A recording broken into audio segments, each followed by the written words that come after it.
What started off as an adventure for two young childhood friends turned out to be a pilgrimage when they decided to visit some of the Christian communities that are living in difficult conditions. From Kurdistan to Qaraqosh in Iraq, Darjeeling in India, right up to the Tibetan mountains, they traveled to the far corners of the world. Yeah, well, I think the first thing was to go off and to travel for a few months.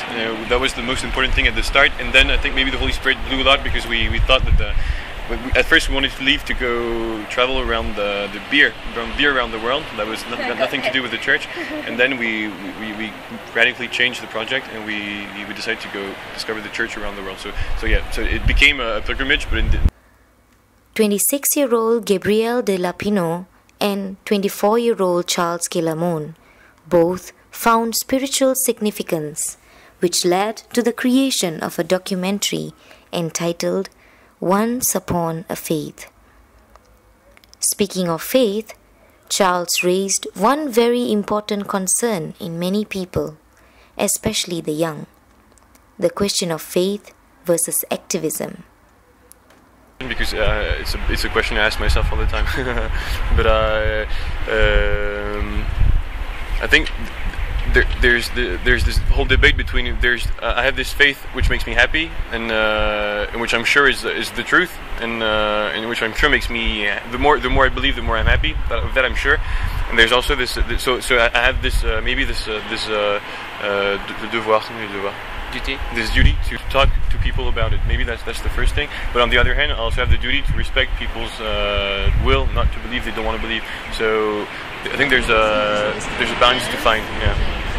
But what is faith, and what is activism? Is it faith or activism that is driving the young people of today? When you talk about the French church, many people always say that churches are empty, which is not true, I have to say. Which is not true in Paris especially, because I knew the Church of Paris a bit better than other regions in France.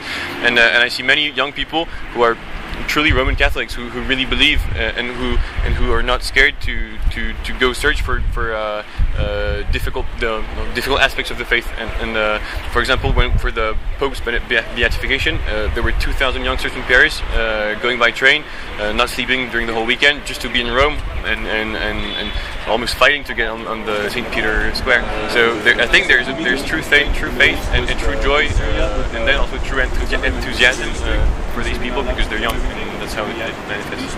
I'm sure, or if I'm not sure, I like that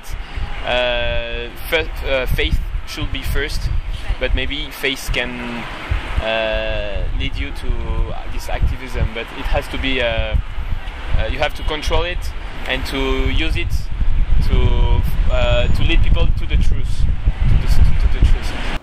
Perhaps the efforts of Gabriel and Charles may pave the way for better understanding amongst people, which would help build the culture of peace in the world.